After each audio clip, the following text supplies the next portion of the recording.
Hello बच्चों, कैसे हैं आप? आपको याद हो तो हमारी यूनिट नंबर 3 अध्याय नंबर 5A चल रहा है, जिसका नाम है चुंबकत्व। और पिछले वीडियोस में हमने बहुत सारे टॉपिक इस अध्याय में डिस्कस किए हैं। आपको याद हो तो पिछले वीडियो में हमने एक समान चुंबकीय क्षेत्र में किसी छोटे दंड चुंबक को घुमाने में किए गए कार्य के लिए व्यंजक स्थापित किया था। और वो कार्य क्यों करना पड़ा था, तो एक बार आप ध्यान से देखिएगा कि जब भी हम किसी चुंबक को एक समान चुंबकीय क्षेत्र में रखते हैं तो इसके दोनों ध्रुवों पर दो बराबर किंतु विपरीत बल लगते हैं।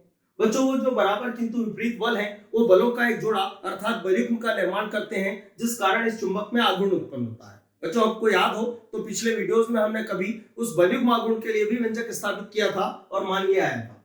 अब ये करता क्या है, तो ध्यान से देखिएगा। एक बल इधर लग रहा है, एक बल इधर लग रहा है, तो डेफिनेटली ये इस चुंबक को यूं घुमाएगा बोले तो घड़ी के सुई की विपरीत दिशा में घुमाएगा और घुमाकर इसको चुंबकीय क्षेत्र की दिशा में लाने का प्रयास करेगा। लेकिन यदि हमें इस चुंबक को इधर घुमाना हो, मतलब घड़ी के सुई की दिशा में घुमाना हो, तो डेफिनेटली हमें इसके विरुद्ध कार्य करना होगा। उस कार्य के लिए हम व्यंजक पिछले वीडियो में स्थापित कर चुके हैं। अब बच्चों ध्यान से देखिएगा, यदि यह चुंबक इस पोजीशन में रखा हो, ठीक है, अर्थात यह चुंबकीय क्षेत्र के लंबवत रखा हो और हमें इसको घुमाकर इस स्थिति में लाना हो, मतलब थीटा की स्थिति में लाना हो, तो ऐसी स्थिति में इसे हम नहीं घुमा रहे हैं। अरे भाई, ये घड़ी के सुई की विपरीत दिशा में घुमाया जा रहा है और ये घुमाने का कार्य कौन करेगा, तो सुई का बल आघूर्ण करेगा या बलयुग्म आघूर्ण करेगा। तो यदि हमें इस स्थिति से इसको यहां तक घुमाना है तो ये हम नहीं घुमाएंगे, ये बल आघूर्ण खुद घुमाएगा। अरे तो जब बल आघूर्ण खुद घुमाएगा तो जब हम घुमा रहे थे तो कार्य हमें करना पड़ा। अब कौन घुमा रहा है, बल आघूर्ण, तो कार्य खुद करेगा।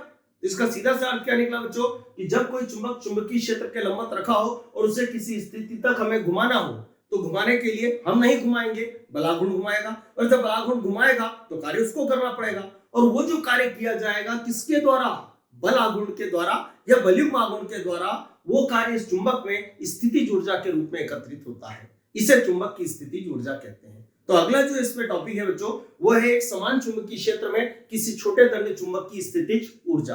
और वो स्थितिज ऊर्जा कैसे निकाली जाएगी बच्चों, तो हम क्या करेंगे, एक चुंबक लेंगे जिसका चुंबकीय आघूर्ण कैपिटल M होगा, उसे B तीव्रता के एक समान चुंबकीय क्षेत्र में रखेंगे तो डेफिनेट उस पर बल आघूर्ण लगेगा।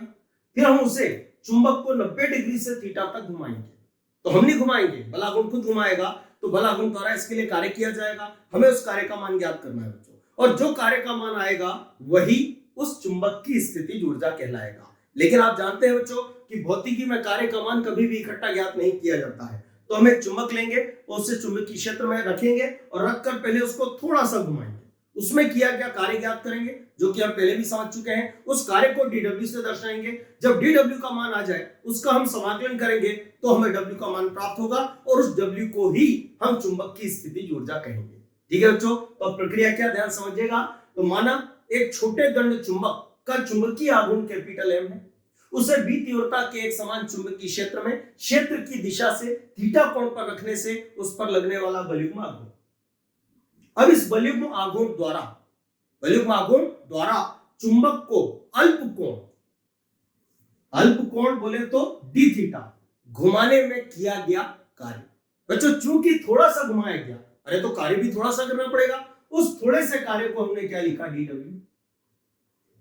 बच्चों, कार्य बराबर हमने पढ़ा है कि घुमाने में किया गया कार्य बलगुणित विस्थापन नहीं होता है। बच्चों, घुमाने के लिए बल नहीं, बल आघूर्ण चाहिए, और घुमाने पर विस्थापन नहीं, कोणीय विस्थापन होता है। तो हम कह सकते हैं कि घुमाने में किया गया कार्य बराबर बल आघूर्ण गुणित कोणीय विस्थापन। तो बल आघूर्ण बोले तो टाउ गुणित कोणीय विस्थापन। कोणीय विस्थापन मतलब क्या, तो जितने कोण आपने उसको घुमाया, कितने कोण घुमाया, d थीटा, तो यहां लिख देते हैं d थीटा।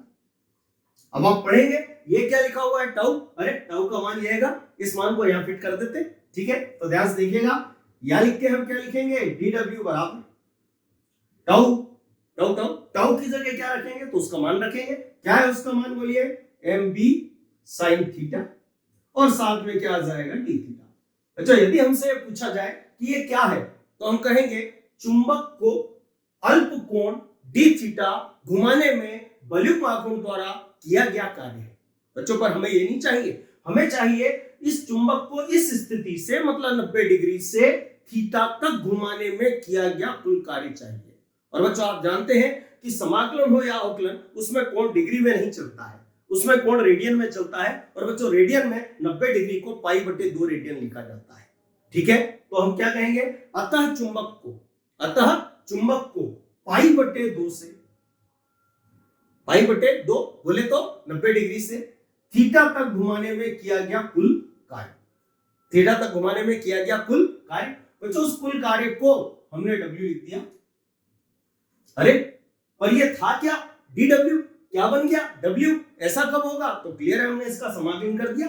अरे जब इसका आप समाकलन करेंगे तो ये सब भी तो बराबरी का हक रखते हैं, तो लॉलीपॉप इसको दी तो इनको भी दो, नहीं तो झगड़े होंगे। इसका अर्थ क्या निकला कि हमें इस पक्ष का भी क्या करना होगा, समाकलन। करते हैं समाकलन, ध्यान से देखिएगा। तो हम क्या लिखेंगे, समाकलन, अंदर क्या आएगा तो MB, फिर क्या होगा साइन थीटा, और साथ में क्या आ जाएगा डी थीटा, ये हो गया। अरे पर इसको एक बार पढ़ के देखते हैं, तो इसे हम पढ़ेंगे MB साइन थीटा का थीटा के सापेक्ष समाकलन। अरे और इस समाकलन से हमें यह बिल्कुल भी ज्ञात नहीं हो रहा है कि ये किया गया कार्य पाई बटे 2 से थीटा तक है, तो इसके लिए हमने क्या किया, नीचे क्या लगाया पाई बटे 2, ऊपर क्या लगा दिया थीटा। अब इसको पढ़ते हैं एक बार, तो इसे पढ़ेंगे MB साइन थीटा का थीटा के सापेक्ष पाई बटे 2 से थीटा तक समाकलन। तो ये समाकलन कहां से कहां तक है, पाई बटे 2 से थीटा तक है। अरे तो फिर ये कार्य भी कहां से कहां तक का है, पाई बटे 2 से थीटा तक का है। अब आप देखेंगे चूंकि ये समाकलन थीटा के सापेक्ष है, तो अंदर वही रहेगा जिसका थीटा से संबंध होगा, और वो संबंध किससे है, साइन से। तो ये साइन बेचारा अंदर रहेगा और ये M और B उठ के चुपचाप बाहर निकल जाएंगे, क्योंकि इनको समाकलन से कोई लेना देना नहीं है। ठीक है बच्चों, अब ध्यान से देखिएगा।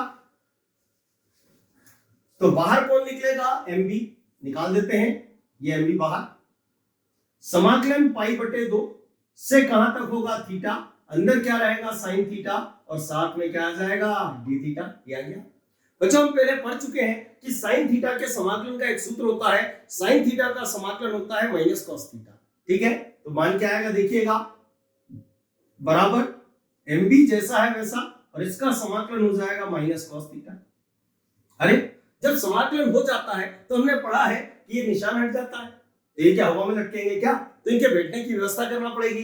तो यहां हमने क्या लगाया, ब्रैकेट, नीचे वाले को कहां रखा नीचे, और ऊपर वाले को कहां रख दिया ऊपर, कि भैया यहां बैठ जाओ। पर हमने बैठाला क्यों, तो हमें बहुत मतलबी, हमें इनका उपयोग करना था, इसलिए बैठने की जगह दी। और उपयोग कैसे करेंगे, तो हमने ये समझा था बच्चों पिछले वीडियो में कि समाकलन जिसके सापेक्ष होता है, किसके सापेक्ष है, थीटा के सापेक्ष। तो यहाँ थीटा दिखाई दे रहा है आपको, इस थीटा को हम हटाएंगे, इसकी जगह ऊपर वाले को रखेंगे, फिर चिन्ह काय का लगाएंगे माइनस का, लेकिन ये पहले से काय का है माइनस का, तो माइनस माइनस क्या हो जाएंगे प्लस। ठीक है, तो ध्यान से देखिएगा, ये क्या लिखा MB जैसा है वैसा, ठीक है, माइनस कॉस, किसको हटाएंगे थीटा को, उसकी जगह ऊपर वाले को रखेंगे, ऊपर वाला वो नहीं थीटा। अरे तो थीटा को हटाएंगे थीटा को रखेंगे, उससे कोई फर्क पड़ेगा क्या, तो ये तो जैसा है वैसे ही रहा।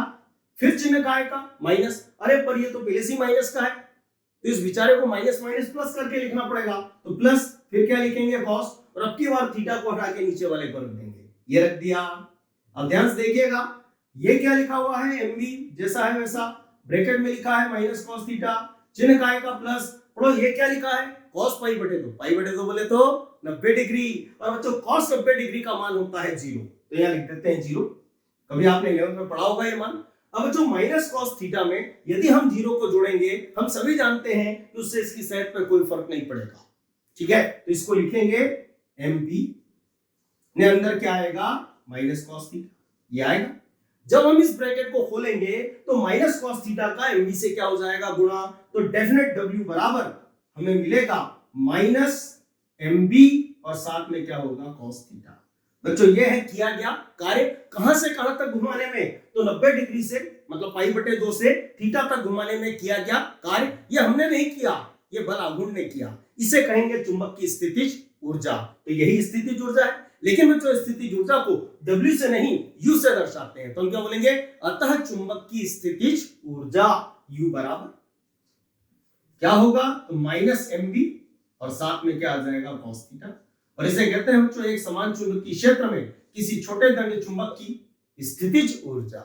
यहां पर एक ऑब्जेक्टिव बनता है, आपसे पूछा जा सकता है बच्चों कि स्थायी संतुलन की अवस्था या साम्यावस्था में चुंबक की स्थितिज ऊर्जा का मान कितना होता है। तो हम जानते हैं बच्चों कि स्थायी संतुलन की अवस्था या स्थायी साम्यावस्था उसे कहते हैं जब चुंबक चुंबकीय क्षेत्र की दिशा में मतलब चुंबकीय आघूर्ण की दिशा और चुंबकीय क्षेत्र की दिशा समान हो, तो ये कोण शून्य हो जाएगा।